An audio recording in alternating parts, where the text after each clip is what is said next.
That's what, made me or triggered me to start my own.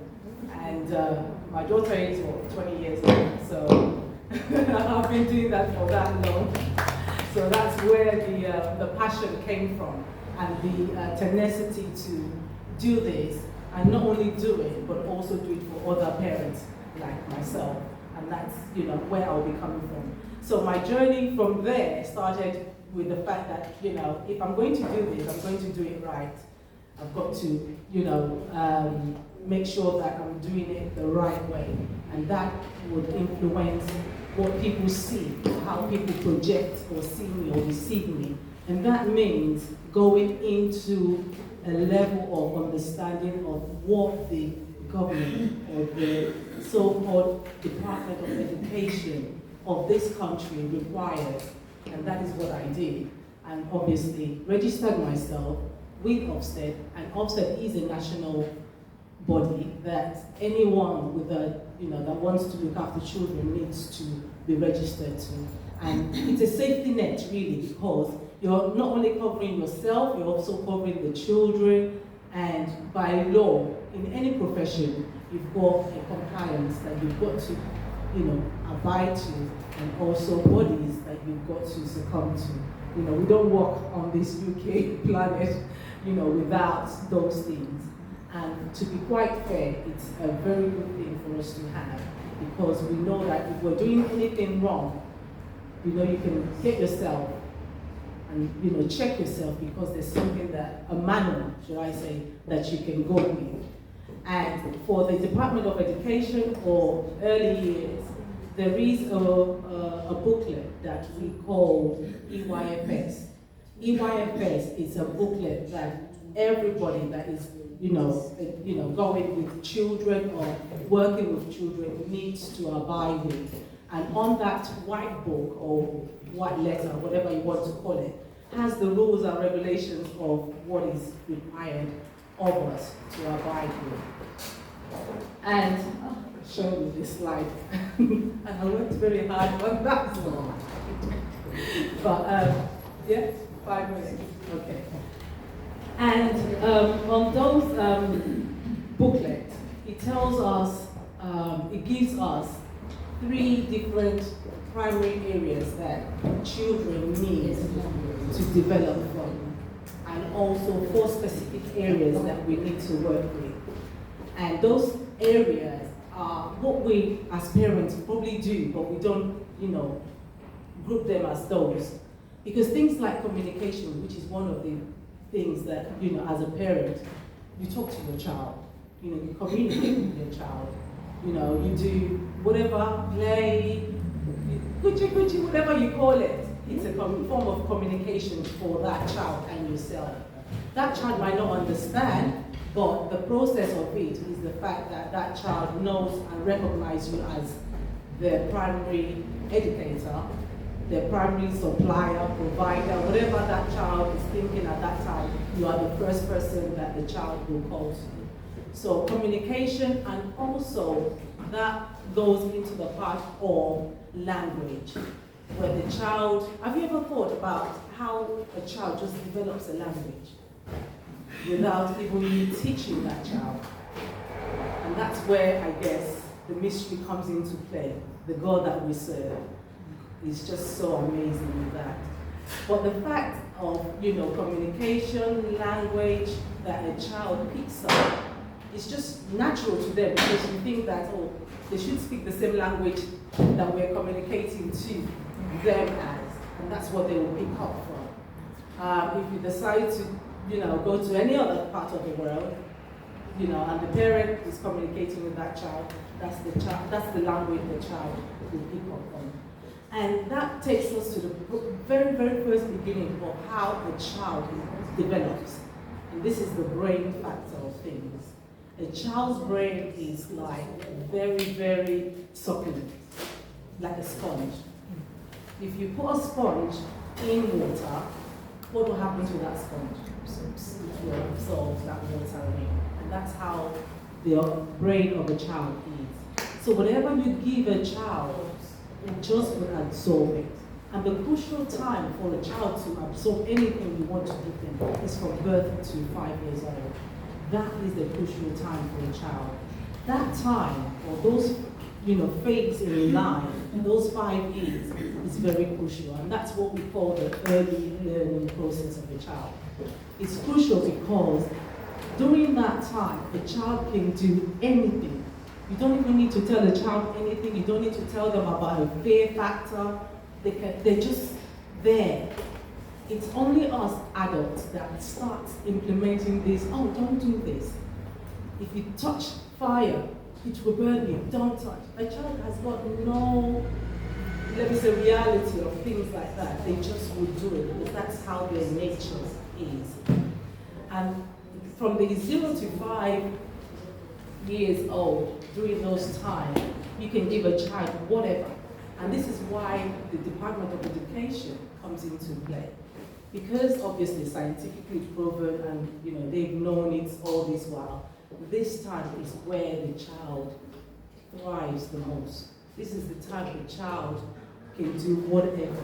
If you tell that child, tomorrow you will be Arsenal fans, you will be playing for Arsenal, you will see that child will develop that attitude and that enjoyment for that thing that you've presented before them. It's only when you decide as parents that you don't want to make the effort to, make the effort to do what a child is showing you of their interest. That's where things can go pear-shaped. But let's leave that for another time. So when it comes to a child developing from 0 to 5 years old, the child can, develop communication, which is what, it's the way the child can communicate to yourself and, they see the world and they communicate that way. Not only can they communicate, but they can also, these three areas that we're looking into is also the physical development of the child as well. As a parent, when you see your child not developing to the way you expect them to develop, there is concern. You worry. Because as you were growing up, you know that the things that you did at certain stages of your life. So things like you're expecting a child to have eye contact with you from day one as a parent. When that child is not doing that, you're concerned. And there is a process in early learning that we expect children also to be able to do these things. Like, for example, catch a ball. You should be able to do that in your toddler years. You should be able to, crawl. Things like that we are expecting a child to do. You should be able to, your motor fine skills should be operating. When things like that are not working, or should I say, they're not developed as a parent, there's cause for concern. And again, the table I was going to show you was going to show you the stages of what children should be doing from maybe 0 to 6 months, from 6 months to 12 months, and thereabouts all the way to them being 5 years old. And that's not working right now. So, but thank God for old-fashioned paper. Try and get all my ideas from there. So, when it comes to communication and language, a child needs to have a conversation. A child needs to be able to, I say sing, or some children would laugh, and maybe that's music to their ear. Storytelling is another thing that we as parents can do to enable the child's conversation and vocabulary to go on.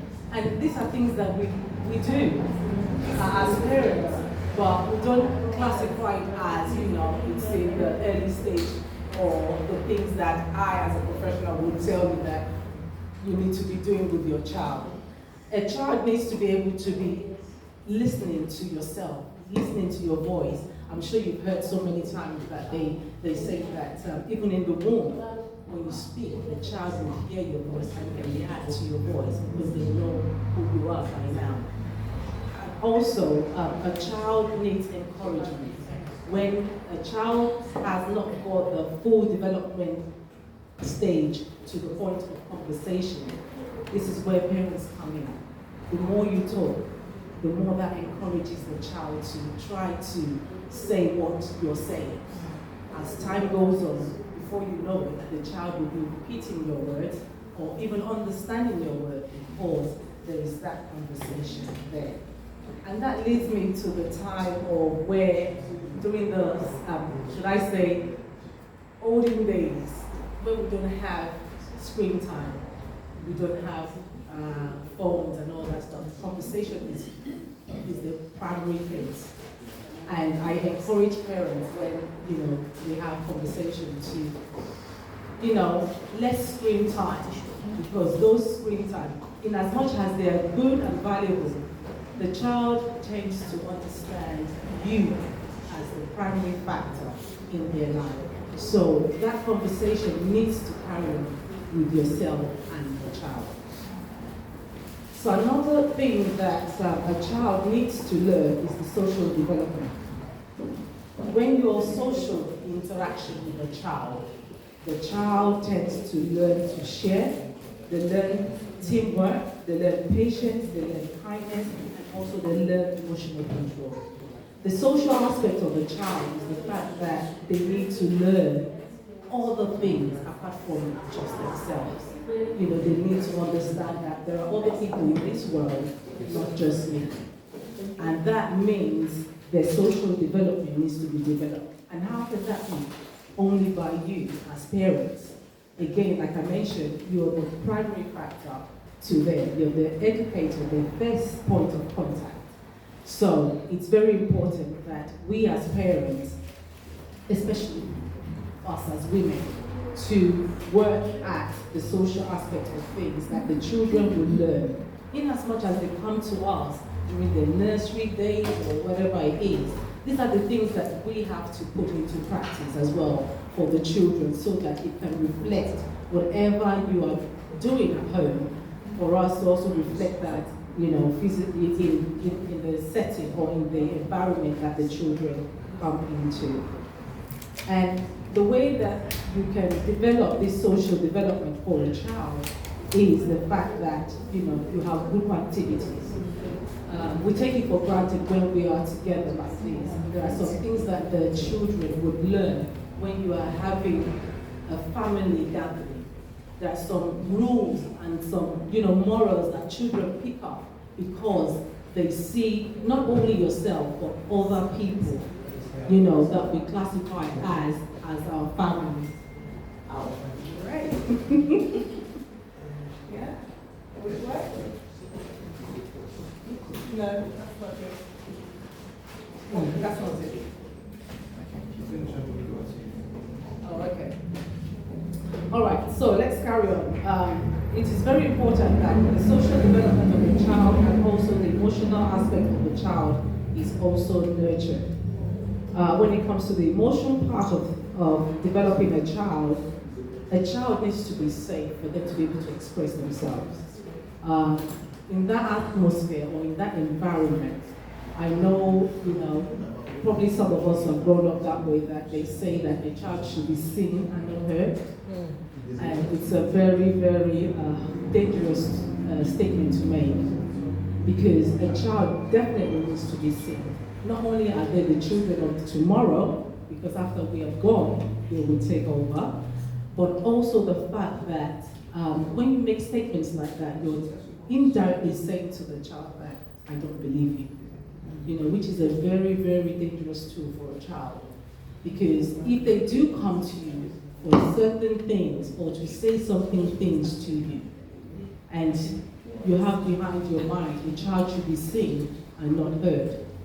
Imagine that child thinking that, oh, I've been told I should be seen but not heard. So I've got nothing to say. But you can see me physically, but you don't know how deep within myself I'm hurting, because I can only be seen but not be heard. So it's very important for us to erase that,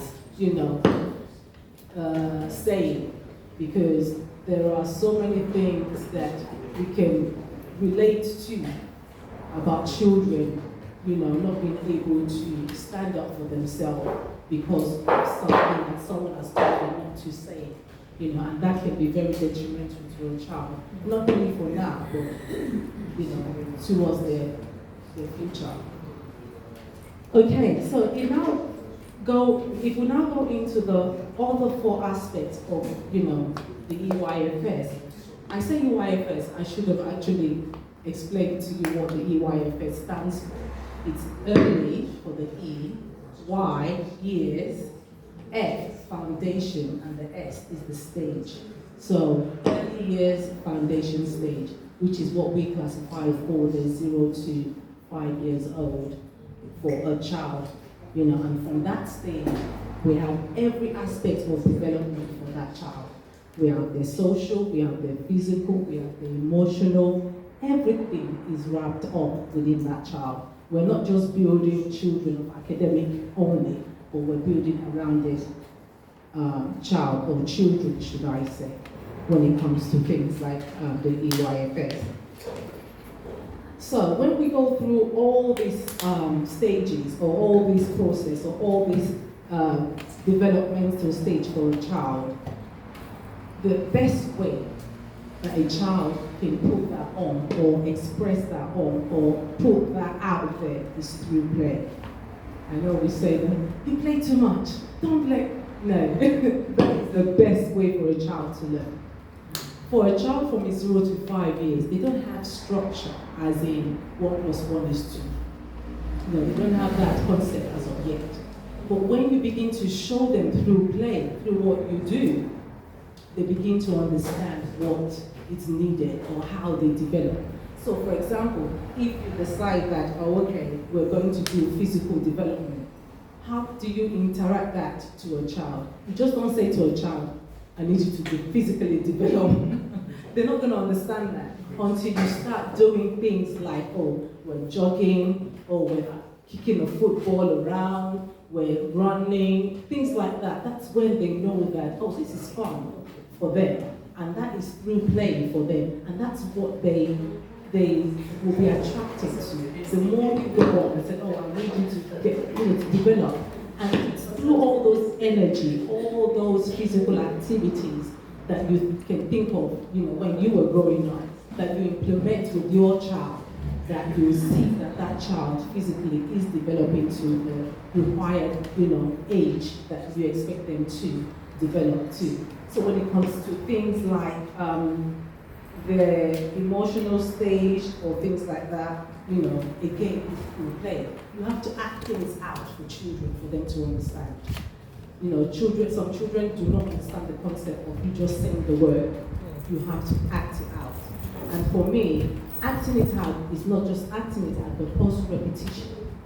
When you keep on repeating it, even adults as well, we get to a point that, for me to master this thing, it needs to be repeated. I need to master it by repetition. Same thing as a child. Repetition is good for children. And the more you get it, and sometimes you tend to say, but I've told you this before, I'll keep telling you this. You have to keep telling them over and over again until they master the fact that this is something that I cannot do or something that I can do. So repetition is something that you forever keep on saying. So don't give up on repetition. Just keep on telling the child, and then the child will master it. The child will get to a point that they realize that, mom said, don't do this. I now know the reason why, don't do this. And I get a lot of parents that say, don't do this, don't do this, don't do this. But you're not telling the child why not. And that's something that we need to express ourselves. And when you express your emotion to that child picks up that emotion and knows that, this is mommy telling me their feelings, what they expect. So I need to be able to show my emotions as well. Because everything that you do, the child will replicate it, whether good or bad. So you need to be attentive to your actions or to your attitude as well in presenting it to the child. Just like what we've just done now, you're expressing your emotion to a child that don't touch that fire, because if you touch that fire, you burn yourself. That is your emotion of pain, telling that child that, this thing is painful. then that child, until they, oh yeah, I hear more, and then do it themselves, then they'll realize that there's truly pain behind that don't do something. And then they will begin to develop their own emotion towards that thing as well. Time? All right. All right. So it's also important that not only do we express our emotion to children, but also that we can provide them stability. Stability is when you find a child in a stable position, they thrive. And that stable position does not only mean just that their environment is okay, or as a parent, you're just providing everything they ask for, but also you're nurturing them as they develop in that aspect of things as well. So for me as an early years educator, I find lots of joy, or most of my joy is the fact that I have these children come to me. And when they come to me, I'm also sharing in your pain, in your achievement, because when I look at children that come through my system and they become something, I'm excited, just as a parent is excited. So we wear different kind of hats when it comes to early years, or should I say, children in general. We wear hats of encouragement, because when they come to us, we have to carry on encouraging them. In as much as they spend only maybe 6 hours with us or 8 hours with us, and they go back home. Like I mentioned, that those years are very crucial. And whatever you speak to those child, to their life, or to their mind, whatever you want to call it, is what that child will begin to, begin to do. And for us to be able to do that, I take pride and joy that I'm able to be one of the people that impact into children that come into my setting. So, and not only does it bring great joy for us, but it gives that child, when they can come to us and they're confident and happy there, they gain confidence. You see them thrive. You see them stand there, and the world is the sky is the limit, because they are okay, they are fine in your environment. We don't only just have them there, we prepare them for school. Whatever the stage of that child is a preparation for the next level for them. So we do things that we would need parents to do, encourage parents to do, so that this child, their level or their stages, every time you see them, is lifted.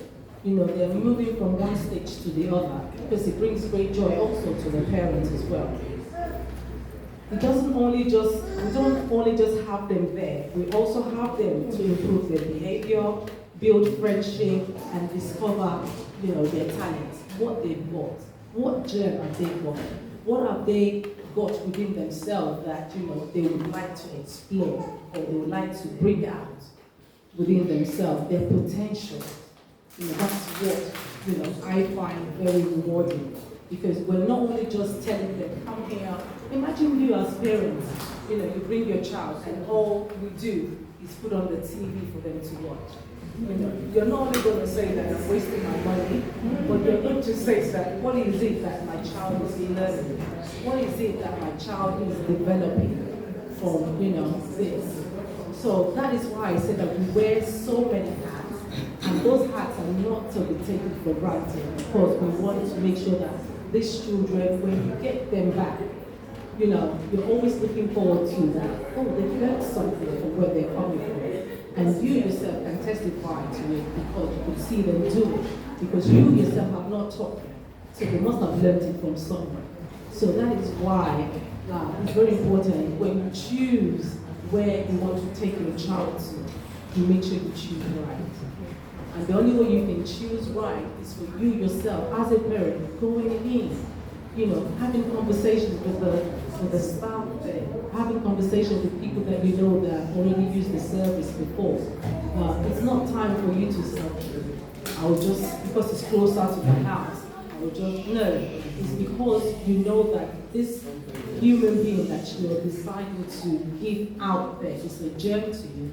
And you know so much how much 9 months you have carried the child, not sure the child even in your womb.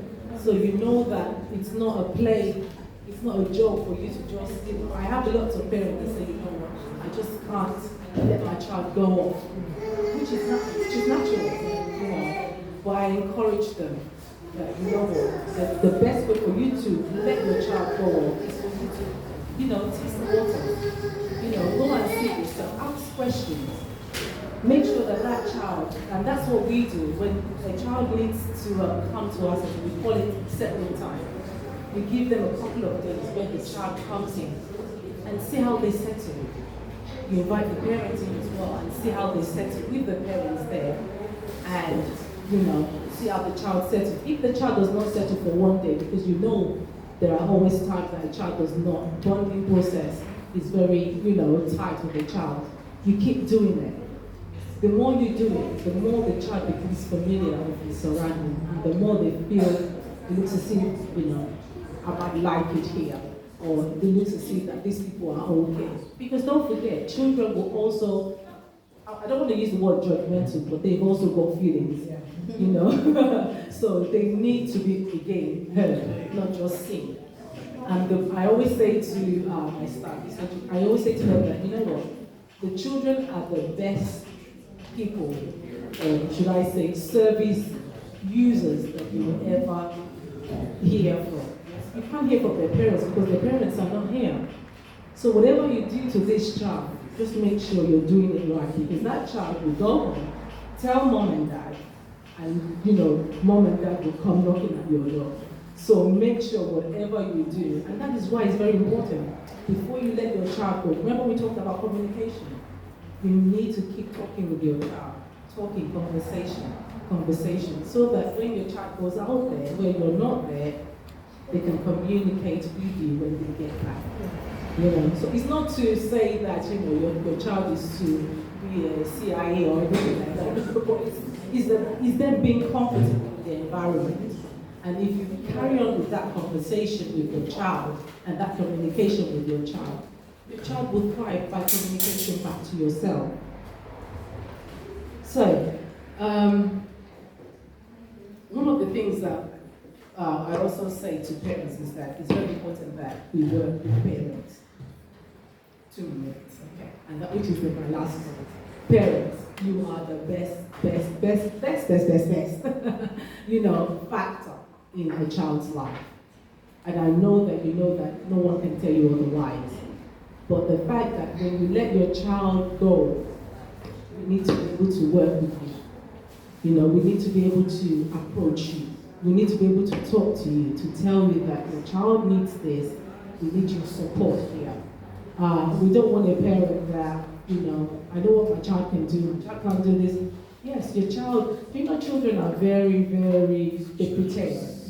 Yeah. They will be okay when you are there, but when you're not there, there's something else. And some children are vice versa.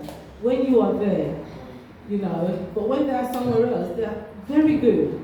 But when they're at home with you, it's like you're opposite to what your teacher tells me. So well, that's because they find comfort at home. That is where their comfort is. So please don't try to rearrange that. Because if a child is comfortable at home, you will see their mannerism, you will see their character, and which is what you want to show, let them show, so that you know that if they said so and so did something out there, you can testify that that cannot be mine, because I know the full attitude or character of my child. So when we say, parents, please work with us, there's a reason why we say that. Not because we want to be nosy about your family history or whatever, but because we want to know what your child is capable of doing at home. And, you know, they cannot do here, but we can encourage them to carry on doing here. And most importantly, you're not alone. You know, there will be so many children or so many parents that are in the same boat as yourself. And working together with them, you know, gives you an edge, gives you a bonus. You know, talking to maybe your neighbor about it, whatever it is, because it's always good to have an interaction with people that have been where you're, wanting to go. They've already been there, they've done it, they've got the t-shirt, everything like that. But it's always good to make sure that you have somebody that you can liaise with. And that's where, I say that maybe the teachers come into place, the educators or the experts come into place. And I pray that God will help us all in the development of our children, boy, girl, whatever it is, and see them, grow to the extent that, your heart's desire that you want them to be. Thank you so much. Hallelujah. Appreciate Minister Simbo. That was loaded.